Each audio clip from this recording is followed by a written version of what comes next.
안녕하세요. 안녕 캔버스입니다. 오늘은 포토샵 기초 강의에 대해서 같이 진행해 보도록 할 건데요.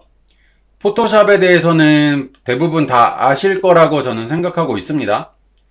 왜냐면 포토샵은 가장 수요가 높은 프로그램 중에 하나이기도 하고, 그리고 디자인 업무에서도 무조건 필요한 프로그램이기도 하죠. 그래서 오늘 완전히 이제 처음 시작하시는 분들을 위해서 차근차근 따라 하실 수 있도록 준비를 꼼꼼하게 해놨으니까 영상 보시면서 저와 함께 따라해 보시도록 할게요. 그렇다면 먼저 포토샵이 무엇인지에 대해서 다시 한번 짚고 넘어갈 필요가 있겠죠. 포토샵은 어도비에서 만든 이미지 편집 프로그램이라고 할 수 있습니다. 사진 보정, 디자인, 그림 그리기, 웹 이미지 제작까지 다양한 용도로 사용이 되고 있습니다. 초보자라도 기본 툴만 익혀도 충분히 활용하실 수 있으니까 같이 한번 따라오실게요. 그렇다면 제가 지금 이렇게 켜놓은 creativecloud.adobe.com으로 들어가 주세요. 이렇게 들어가시면 여기 이제 어도비 사이트인데요. 거기서 크리에이티브 클라우드를 시작합니다라는 페이지가 하나가 나올 거예요. 여기서 로그인을 해 주시고, 로그인 하실 때 아이디가 없으신 분들은 회원가입 해 주시고, 로그인을 해 주신 다음에 여기서 다운로드를 받아 주시면 되겠습니다. 이렇게 받아 주시면 이렇게 이제 앱을 열게 되는데, 여기서 포토샵을 실행시켜 주시면 됩니다. 여기까지 따라오셨다면 이번에는 화면 구성 살펴보기에 대해서 함께 보도록 할게요. 먼저 포토샵을 처음 실행하시면 이런 식으로 화면이 뜨는데요. 여기서 총 4가지로 저희는 나눠볼 수 있어요. 첫 번째로는 상단 메뉴 바를 한번 볼 건데요. 여기서 메인 메뉴로서는 파일, 편집, 이미지, 레이어 이렇게 나눠볼 수 있습니다. 일단 여기 보시면은 다 영어로 이렇게 나와 있죠. 예, 항상 제가 수업 시간 때마다 이제 말씀을 드리는 건데 한글로 하면은 나중에 여러 가지 예상치 못하는 이슈들이 생기기 때문에 영어로 설치하는 거를 저는 강력하게 추천드리고요. 이렇게 보시면은 먼저 함께 보실게요. 파일 하면은 파일은 그 작업의 시작과 저장을 담당하는 영역이라고 보시면 되고요. 두 번째로는 여기 이미지 보이시죠? 이미지는 캔버스에 대한 속성이나 색상 조정을 다루는 메뉴로 보시면 되겠습니다. 그리고 여기 네 번째로 레이어가 있죠? 레이어는 포토샵의 핵심이라고 보실 수 있어요. 여기서는 각 요소, 이미지, 텍스트, 효과 등을 겹겹이 쌓아서 작업할 수 있는 구조라고 보시면 되겠습니다. 그리고 이제 왼쪽에 보시면은 굉장히 많은 아이콘들이 이렇게 나타나 있는 것을 확인하실 수 있습니다. 여기 왼쪽에서는 그 가장 자주 쓰는 도구들이 이렇게 모여 있는데 여기서 이제 대표적으로는 선택, 브러쉬, 그리고 지우개 이렇게 3가지로 나눠볼 수 있어요. 선택이라고 하면은 여기 오른쪽에 잠깐 보시면은 여기서 저는 레이어를 따로 이렇게 만들어 놓을게요. 그리고 여기서 이렇게 따로 그려놓은 다음에 이런 식으로 아무거나 만들어 놨습니다. 그리고 여기 왼쪽에 위에 보시면은 오토 셀렉트라고 있는데 요거를 클릭을 꺼 주시면요 지금 여기서 해당 레이어를 찾을 수 없다고 이렇게 나옵니다. 근데 여기서 오토 셀렉트를 눌러 주시면은 이렇게 클릭했을 때 선택됨과 같이 함께 이렇게 움직이는 것을 확인하실 수 있고요. 그 다음에 제가 방금 전에 말씀드렸던 그 브러쉬 있죠, 브러쉬. 여기서 레이어를 하나 더 만들어 가지고 단축키 B예요, B. B를 눌러 주시면은 여기 왼쪽에 여기 브러쉬 모양 아이콘에 불이 들어오게 되는데 여기서 이렇게 클릭하고 이렇게 왔다 갔다 하시면 이런 식으로 그려지는 것을 확인하실 수 있고요. 만약에 이런 식으로 그려지고 나서 난 지우고 싶어. 그러면은 단축키로 2를 눌러 주시면요. 여기 지우개로 선택이 되고요. 이렇게 지워 주시면은 네, 이렇게 지워지게 됩니다. 그리고 되게 많은 아이콘들이 있는데 요거는 차근차근 배워보도록 하겠습니다. 그리고 우측으로 넘어가셔서 여기 함께 보실게요. 여기는 오른쪽 패널이라는 곳인데 여기는 레이어, 보신 바와 같이 이렇게 레이어가 있어요. 요거를 하나 올리고 또 다른 색상으로 위에다가 하나 또 올리고 여기다가 또 예를 들어서 다른 색깔로 하나 더 올렸어요. 이렇게 층층이 쌓아질 수 있는 부분을 확인하실 수 있고요. 말 그대로 요거를 선택하셔가지고 마찬가지로 이렇게 움직이실 수도 있고요. 그리고 여기 꼭지점에 갖다 대면은 이렇게 기역자로 이렇게 생기게 됩니다. 여기서 클릭하고 왔다 갔다 하면은 이런 식으로 돌아가는 것도 확인하실 수 있고요. 나는 90도로 만약에 이걸 돌리고 싶다 이러면은 Shift를 클릭하시고 이렇게 돌리시면은 각진 채로 이렇게 돌아가는 것을 또 확인하실 수 있으세요. 예, 그리고 여기 보시면은 이제 레이어는 이런 식으로 나눌 수가 있고요. 그리고 저희가 이제 속성, 히스토리 같은 창들이 모여 있는데 그 부분은 제가 같이 진행하면서 알려드리도록 할게요. 마지막으로 중앙 작업 영역에 대해서 알아볼게요. 일단 요거는 지워놓겠습니다. 예, 중앙 작업 영역이라고 하면은 이쪽을 얘기하는데 흔히 말해서 저희는 이제 캔버스라고 불리죠. 실제로 이미지를 이런 식으로 방금 제가 표현한 거와 같이 편집할 수 있는 공간이라고 보시면 되고요. 그리고 이 외곽 쪽에 보시면은 지금 이렇게 검정 색깔로 이렇게 나타나 있는 것을 확인하실 수 있죠. 그래서 우측 클릭하시면, 우측 마우스를 클릭하시면 지금 블랙이에요.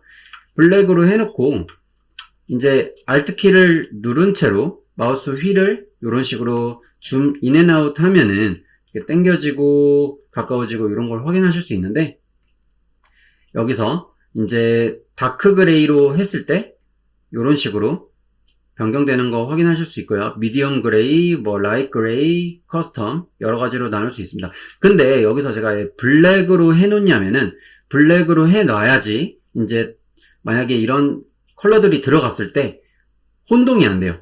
만약에 예를 들어 가지고 여기 제가 그레이로 만약에 했는데 여기서 다크 그레이로 할게요. 좀 혼동되죠? 만약에 이렇게 했어요. 잘 안 보이죠? 그러기 때문에 저는 일부러 디폴트 값으로 블랙으로 이렇게 설정을 해놓게 됩니다. 예, 그리고 여기서 제가 꿀팁을 하나 더 드리면 패널이 없어졌을 때는 윈도우 메뉴에서 다시 한번 꺼낼 수 있다는 거 잘 알고 계시면 되겠습니다. 그렇다면 저희가 이제 작업을 하기 위해서는 새 파일을 만들어야 되고 그리고 작업할 때 이제 필요한 소스들을 가지고 오려면 열기를 해야 되겠죠. 그렇다면 이제 이미지를 한번 불러오도록 해볼게요. 먼저 파일에 가셔가지고 열기 오픈 있죠? 그리고 사진 파일 저는 아무거나 이전에 저장해놨던 이미지를 가져오도록 할게요. 이렇게 더블 클릭하시면은 이와 같이 이렇게 하나 창이 생성되면서 나타나게 됩니다. 혹은 여기서 파일에서 새로 만들기를 하시고 새로 만들기 뉴로 하시고 저는 지금 그냥 임의로 3000 by 2000으로 되어 있어요. 위드는 여기 가로를 의미하고요. 세로는 여기 하이트를 의미하는데 이는 너비, 높이, 해상도 설정하는 그 인터페이스라고 보시면 되세요. 그리고 여기 레졸루션 보시면 72로 되어 있죠. 72가 디폴트 값이기 때문에 이렇게 설정해 주시면 됩니다. 그리고 유튜브용 이미지 같은 경우는 보통 1920 by 1080으로 해상도 72 DPI로 이렇게 가는 거 잘 알고 계시면 되고 그리고 크리에이트 해주시면은 그 사이즈에 맞춰서 이렇게 나타나게 됩니다.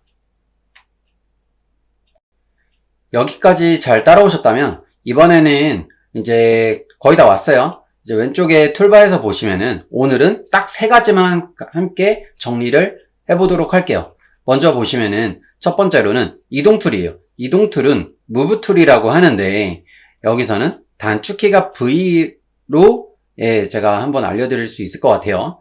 이거를 어떻게 하는 거냐면 오른쪽에 레이어를 하나 이렇게 만드시고 브러쉬 B를 눌러가지고 이렇게 만약에 찍었어요. 그 다음에 여기서 V를 눌러보겠습니다. V를 누르면은 이제 이렇게 선택이 되죠? 선택하고 나서 마우스로 클릭하고 이렇게 움직이시면 이제 자유자재로 이동하실 수 있는 것을 확인하실 수 있습니다. 다음으로는 선택 툴이에요. 선택 툴은 Rectangular Marquee 툴이라고 하는데 여기서는 이제 단축키는 M으로 지정이 되게 되고요. 그리고 사각형 영역을 선택할 수 있습니다. 선택한 부분만 편집이 되는데 진짜 그런지 한번 보도록 할게요. 이렇게 하고 M키를 누르고 선택을 했어요. 그 다음에 이렇게 움직이니까 이것만 딱 잡히고 움직이죠. 그렇다면 이번에는 레이어를 하나 더 꺼내시고 마지막으로 브러쉬 툴에 대해서 함께 알아보도록 할게요. 여기서 단축키는 B를 눌러주시고요. 그리고 이렇게 그어 볼게요. 이렇게 그어 주시면은 이는 그림 그릴 때 주로 많이 사용을 하시게 될 거고요. 그리고 상단 옵션에 보시면은 크기, 경도, 투명도 조절 가능합니다. 근데 제가 가장 많이 사용하는 기능 3가지 먼저 알려드리도록 할게요. 이렇게 만약에 칠했어요. 칠했는데 여기 오른쪽에 보시면은 레이어 위쪽에 오페시티라고 있습니다. 오페시티가 지금 100%죠. 100%에서 조금 줄여주시게 되면요. 이런 식으로 투명도가 빠지게 되고요. 다음으로는 또 많이 쓰이는 거는 키보드에 보시면은 요런 게 있을 거예요. 요런 키가 있죠.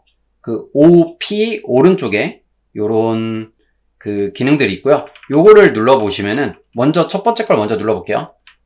점점 브러쉬가 작아지는 것을 확인하실 수 있고 바로 오른쪽에 있는 괄호를 눌러보시면 이렇게 점점점 커지게 되는 것을 확인하실 수 있습니다. 다음으로는 이렇게만 그릴 수 있냐? 아닙니다. 여기서 이제 직선을 저희가 만약에 그리고 싶을 때는 Shift 키를 누르시고 브러쉬를 클릭하시면 이런 식으로 직선도 바로바로 그리실 수가 있어요.